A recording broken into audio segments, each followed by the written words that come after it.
Hi everyone, N.A.T here, and today I want to show you my song Focus.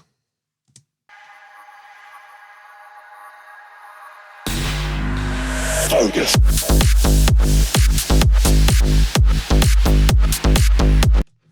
And I also have the project here of the track, so I can also show you how I made it.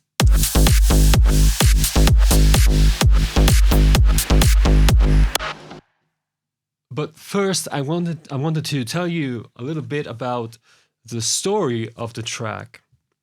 So, this track was made in 2020, even though if you look here at the release, it says actually 2022, that this was released in 2022.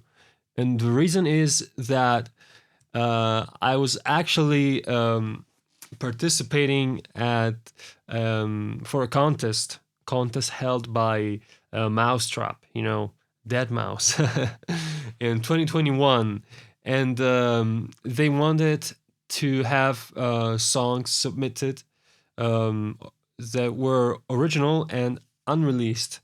So I tried kind of cheat, and I took away Focus, my song, from streaming services, and try to kind of make sure it won't be recognized by any software. So I kind of changed it a bit in the phases of the sound, but eventually didn't hear any anything from them, and so I re-uploaded it later in 2022.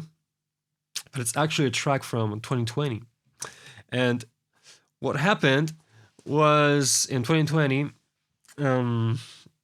it's actually kind of so I basically lost my job in August 2020, and then I found another job, which was the same job, just in another place. But during those 2 months when I was jobless, I would continue to I was looking for a new job every day, and so I kind of left music on the side for a while, because I felt like I was at home jobless, so I thought, maybe I shouldn't make music, I should look for a job right away. But after a couple of weeks, I realized, well, I can't really leave music aside for too long without going crazy, So I started this one song a week challenge, which led me to releasing all these tracks, one a week. And during this period, I was also helping my dad at work. And one day I was with him working, and I knew, though, that I had to finish this song, Focus, by the end of the day to release it on time. So I asked my dad, hey, can I go home to finish it? And he, of course, said yes. And so I went home and finished it. And there it is, Focus. I'm not really sure why I chose the focus, word in the song, but I think it's a cool track. I think it's a track meant for it just makes you focused, I guess. And I also went to a Lamborghini museum here in Italy, and then after that I took some photos. I uploaded some photos of those cars with my song underneath Focus, and I thought, it really matches the vibe of those cars really well. I think this track could go well as a soundtrack, or I don't know, some racing kind of movie or video game. I don't know, something adrenalinic, I guess. So let's take a look at the project. This is the project, and it's 124 tracks, as you can see, which is just a lot, in my opinion. Maybe not a lot for many people, I don't know. But yes, it has a lot of tracks. Also because this song uses a lot of resampling. So, starting from here, let's take a quick listen.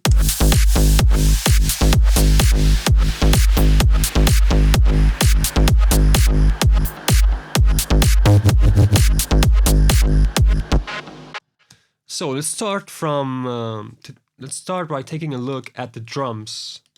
The drums are Vengeance samples, as you can see, and these were these tracks from 2020 were the last ones where I used external samples. After that, as you will see in the next videos, I have been creating my own samples and my own drums and effects, everything.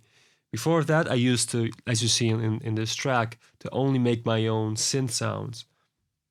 But now I also make drums because it's, why not? You know, it's it adds to your style, and I think it's really cool, and it's also really fun. But of course, these drums are just excellent in quality. So let's take a listen to them, and as you can see, the pattern of the drums gets busier as the track builds more energy. Then it restarts, and then again, as you can see, busier and busier. So let's take a look at let's take a listen at these cool grooves.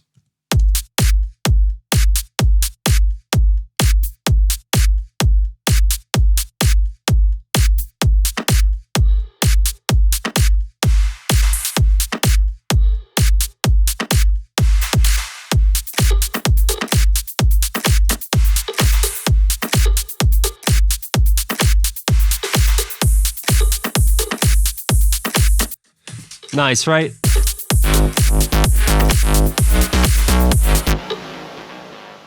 Then let's move on to the bass. We have the main bass, which I designed in Sylenth1, of course, which is my favorite synth. I know it's really simple, but also it has a kind of a cool sound, kind of digital.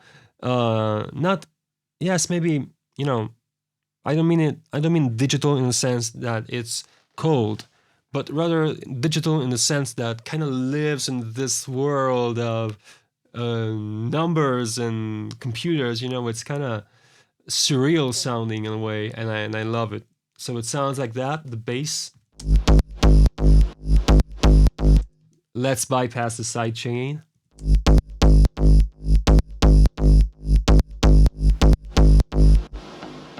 I forgot with which key I mapped to bypass the sidechain, but anyways, this is the bass. The way I like to do sounds usually with Sylenth1 is to combine different oscillators, these things here, different one with different phases, maybe use 3 or 4 of them, as you can see, and then to add like distortion and a little bit of filtering, and you get this cool sound. There's also another layer here, maybe some stereo kind of layer. So I love this sound, and also as you can see, I have some resampling here.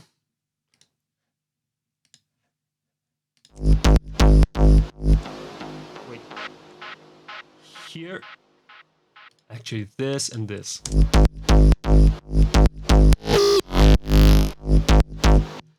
I think that's pretty cool, right?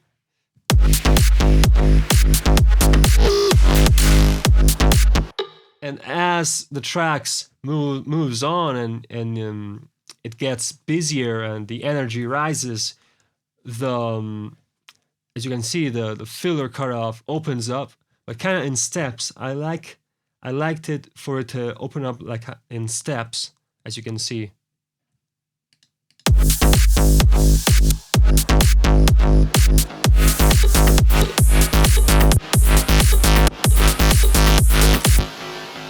And here it closes like this in a really cool way.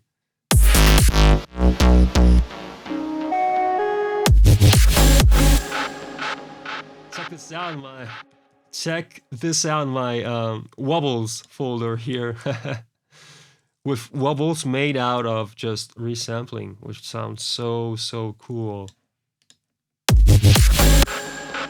It also creates a great contrast with this sound here, with this acoustic sounding sound, but it's actually a synthesized sound I created in analog by Ableton.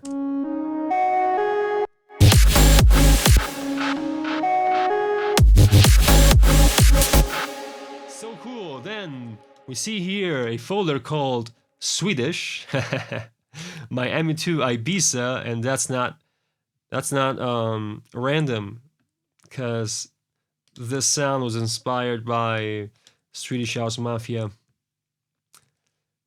and it's a super saw made with Sylenth1, using a lot of noise and the original reverb, which sounded really cold and digital, perfect for this track. For that reason, you know, not everything has to sound. Depends on what you're doing. Not everything has to sound like warm, you know, analog warm.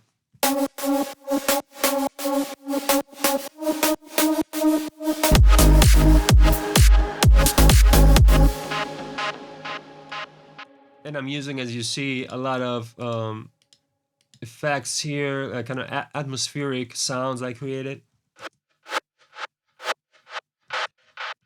And resampled, stretched to create this gated effect using the Beats algorithm.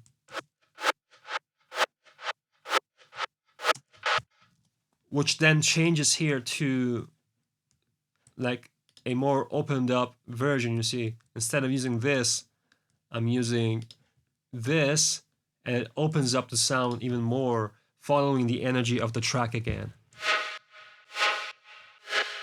with this cool glitchy effect.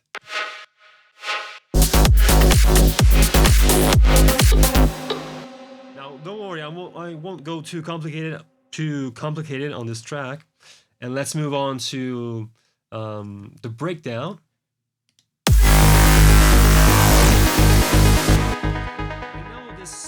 I know this song sounds a little bit distorted now here, and the reason is that I'm working now at 44.1 kilohertz of sample rate in the project, but this song was actually made at 96 kilohertz per kilohertz sample rate.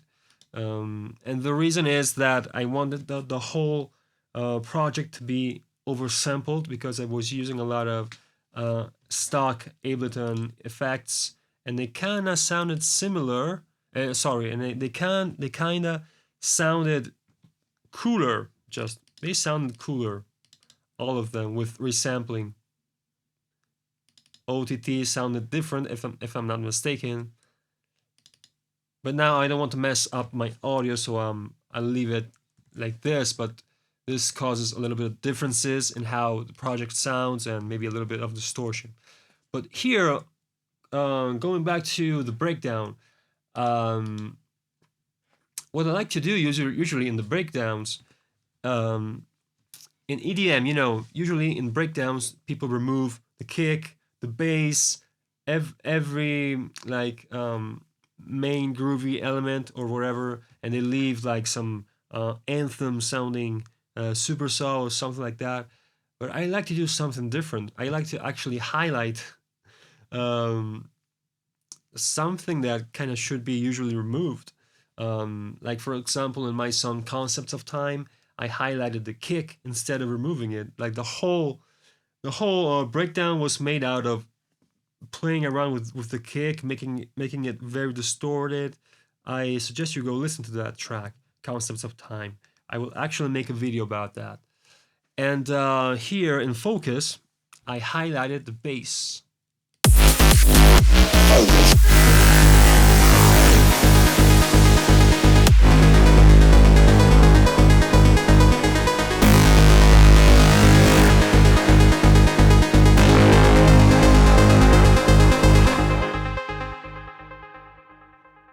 I think that's pretty cool, right? Then we also have these ARPs underneath that kind of give it even more of a atmospheric, surreal atmosphere to this section of this track.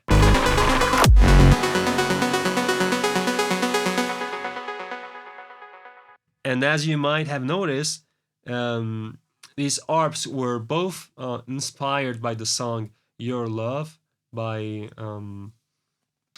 Frankie Knuckles, and also by a track from Mick Gordon from the game, from the original soundtrack of the game Doom 2016. You hear that track while going up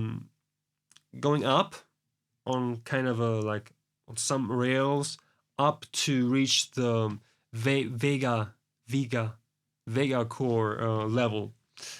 But yeah, after this section, we go to the second section, which is just like the first one, but with more like sounds.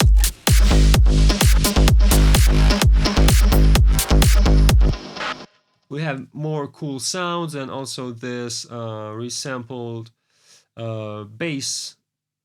Sounds kind of like a percussion or a synth.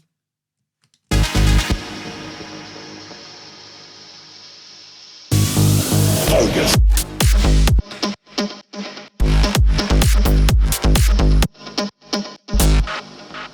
But it's actually the bass, as you can see. If I pitch it down. Okay, so that was it for the project. And now let me also show you another thing which was really cool about this track, which really made me feel like making this track was a pivotal moment for me. Like I really did something cool.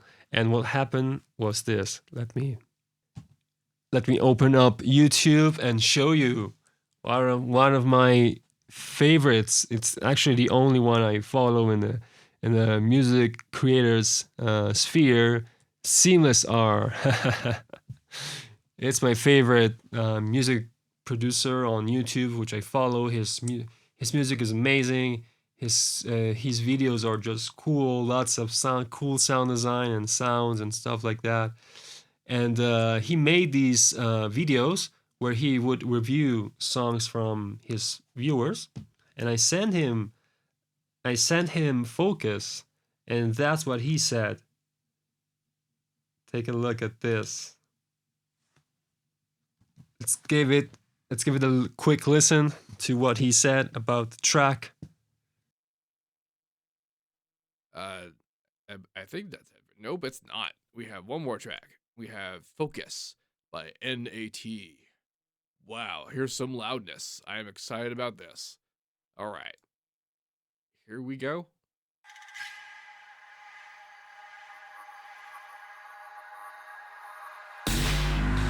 Focus.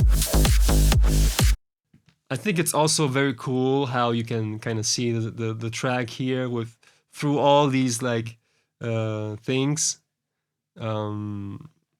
And here on the spectrogram, it's called, I don't know, but you can see that the bass and the kick are the loudest elements in the track, and that is what you should have, you know, usually at least. So let's kind of go at the end and see what he said about the track. Let me find the end. Maybe it's here. Minuscule stuff, but on anything. Focus. All right. Well, nice all the way through. N.A.T here is a student of mine, and I am pleased to see this not clip. Look how right up to the edge it gets, and it just doesn't. Not reading it on anything. Good job. It was loud, and it didn't clip, and it felt right. It was smooth. The texture that was there, the detail on detail was there. So let me go to the end. You can go look at the video for yourself. I was really happy with it. Let's listen. Just add a few like seconds. and that's a problem when there's not places. This means that we don't have to fear burning out on it because we are going to go somewhere else, and that means we actually can strategically deplete our variation reservoir. What the hell was I talking about? But that's what I meant. That definitely made sense. I don't know why Seamless said here that my track is kind of like a middle ground between going super complicated and going progressive, where you just kind of progressing with the track, going in some other places. And yeah, that's my style. I like to do things to not do too much of complicated, sound design, but also I like to keep the track interesting. And tell me if this track is interesting. I hope so. with that, but I did. But yeah, overall, kick ass. Like the sub was on, the notes were all hit. Like everything is just so good. Like the fit on this is top notch. Pretty much everything I just said about all the other stuff is pretty well opinionated too, right? Like it's you do you when you can make a thing sound this good. Yeah, your choices get to be okay. You get to think you're doing good and agree with yourself and be right. And not because I taught this person how to do this, by the way. They were already this good. Anyway, that's it for today. If you have any questions about this, please let me know. Yeah, I kind of went to the last part. Maybe there's a lot of other things he said, which were really, really, really good. And so when he's kind of my mentor. I took a lot of lessons from him. Took a lot of lessons from many people, but most of them I took them from SeamlessR. And yeah, this was a really important moment for me because I felt like I did a good track. Very simply. So, hope you'll go listen to the track and tell me your opinion about it. And thank you for watching, and see you next time to the next video.